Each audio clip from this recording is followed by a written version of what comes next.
In 2021, I did a video series on every Gravedigger chassis. Today's going to be a similar type of video, albeit it will be significantly shorter because instead of 41 trucks, there are only 5 Tauruses. Tauruses? Yeah, Tauruses is a word, believe it or not. That were constructed by Jack Willman himself, as well as a few teams who ran their own versions, but we'll save that for later. But first, some background. Taurus was created in 1995 by Granite City, Illinois' Jack Willman. The truck was created in collaboration with Barefoot driver and owner Fred Schaefer, who were business partners at the time. Willman ran the Taurus identity until his retirement in 1998, and he would sell off his remaining chassis. The name would live on with other teams running their versions of Taurus. I'll get to those later, like I said earlier. In 2011, both Jack Willman and Fred Schaefer were among the first 6 monster truck legends to be inducted into the International Monster Truck Hall of Fame as part of its inaugural class. With the history lesson knocked out, let's hop in the bull ring. As I mentioned earlier, the first Taurus was a collaboration project between Jack Willman and Fred Schaefer. The chassis was actually the original Barefoot, constructed in 1981, and would be sold to Willman following their business partnership went belly up. So the first Taurus was born in 1985. The truck quickly became famous as it became the first truck to publicly crush 2 buses, which would later be featured on an episode of Full House in 1991. Wow, we never got the truck and tractor pull network before. However, in January 1986, the truck was involved in a highway accident on the way to a show in Miami. While the truck was traveling on the hauler, the rear end of the hauler was hit by a car. The hauler and the truck was destroyed, causing the Willmans to build an all-new Taurus 1. Because of the crash, Willman would not show up to the event he was traveling to. Luckily, the promoter offered to pay for repairs. Taurus 1 continued to be run at other events in 1989 by the Willmans until it was sold to Kirk Frankish, son of Maniac driver Don Frankish, who would convert it into Wild Thing and ran the identity until 1992. The second Taurus was constructed much differently than its predecessor. The chassis was built to be extra durable but remains as a leafer like many trucks from that era. Taurus 2 would jointly compete with Taurus 1 in a couple of events, one of which had one of them crash land in the seating. The chassis was sold to Australia in 1991 and was rebranded to Taurus USA. In 2020, the truck began restoration, although I have not found any updates on the state currently, though during the process it has served as a ride truck, as pictured right here. A third Taurus was constructed in collaboration with Dave Cook and Jack Willman. This chassis is notable for being the first full-tube chassis monster truck ever built. It was also very light for the time, weighing in at only 7,900 pounds. It debuted in Kansas City, Missouri in 1989 and competed alongside Taurus 2. Around the same time, Taurus would be sponsored by Honeycomb Cereal, which would adorn the iconic honeycomb wheel covers, which honestly fits the truck well. In 1991, the truck would run a new black paint scheme as opposed to the iconic maroon paint scheme, as well as a new logo. However, these were not televised. In 1998, Jack Willman would retire from monster trucks. As a result, Taurus 3 was sold to his nephew, Dave Turpin, who would run it as Taurus the Bull until 2002, when he converted it into American Dream.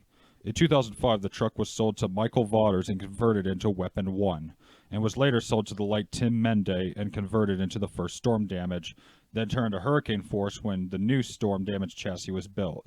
The truck ran as Hurricane Force until 2011, when the truck was put into storage for 6 years, before Mike Vaughters would buy back the chassis out of fear that it would get slaughtered by a group of people who worked with mega trucks. Vaughters would have the truck restored after cheating death. Today, it's on display at the International Monster Truck Hall of Fame. The fourth Taurus is without a doubt the most iconic of the 5. Being constructed after selling the first chassis, Taurus 4 was most notable for its updated tubing and geometry. Despite the name, Taurus 4 ironically only ran as Taurus for 2 years before the chassis was sold to Paul Schaefer in late 1992. The truck was converted into the first Monster Patrol, which would be driven by a young Tom Mentz. Speaking of Tom Mentz, if you ever wondered why Max D is designed to have a motor in the front, you have these Willman chassis to thank, as these inspired the design for every single Max D design, well, almost. And honestly, Max D only looks good in the Mentz chassis, and vice versa. What is that? What the fuck is that? Schaefer only ran Monster Patrol on the chassis for a couple of years before Tom Mentz bought the truck from Schaefer in 1999, leaving Schaefer the rear-engine Monster Patrol that he ran for a while after. Tom would run Bulldozer until he left to drive Goldberg. Around the same time, the USHRA had purchased the Bulldozer name, thus inheriting Taurus 4 in the process. From then on, it would run under many identities which included Bulldozer, NWO, El Toro Loco, Bob and Tom, and Hot Wheels. The chassis would run up until 2006 when the truck was retired. Unfortunately, the chassis has been confirmed to be scrapped. So the most iconic Woolman chassis that inspired all the Max D chassis is lost forever. The fifth and final Taurus to have ever been constructed by Woolman was completed the same year the fourth Taurus debuted. Taurus 5 would run the same black paint scheme as Taurus 3. Similar to its predecessor, the chassis only ran as its namesake for 2 years as it was sold to Paul Schaefer in 1995 and was converted into the third Monster Patrol. During its time with Schaefer, it ran as Super Truck 20 as well as his version of Carolina Crusher. In 2007, the truck was converted into Jesse James West Coast Cadaver, yes, that's a name, which ran only a handful of times, with its last event being in 2013. In 2022, it was sold to James Trantina along with every other truck owned by Paul Schaefer. This ends the fleet Tauruses, however, we're not done yet. As I said before, despite Jack Woolman retiring in 1998, it didn't stop other teams from running their own version of Taurus, as long as they had permission, of course. There have been only 3 versions of Taurus. The first was Bennett Clark after Paul Schaefer leased the name to him in 2002, similar to what he would do a decade later to Feld Motorsports with Carolina Crusher in 2015.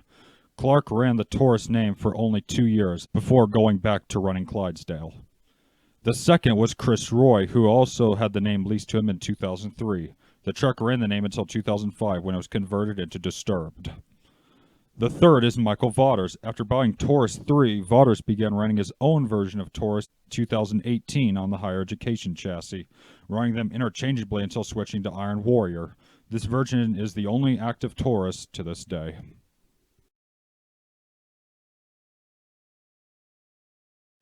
Well, I really hope you enjoyed this video, and I want to give a huge shout out to Duncan Tave and Jack Meredith for fact-checking and proofreading the script, especially since without the USHRA Discord server, this was a monstrous task, with a lack of knowledge of certain aspects, which can sometimes lead to false information regarding certain trucks.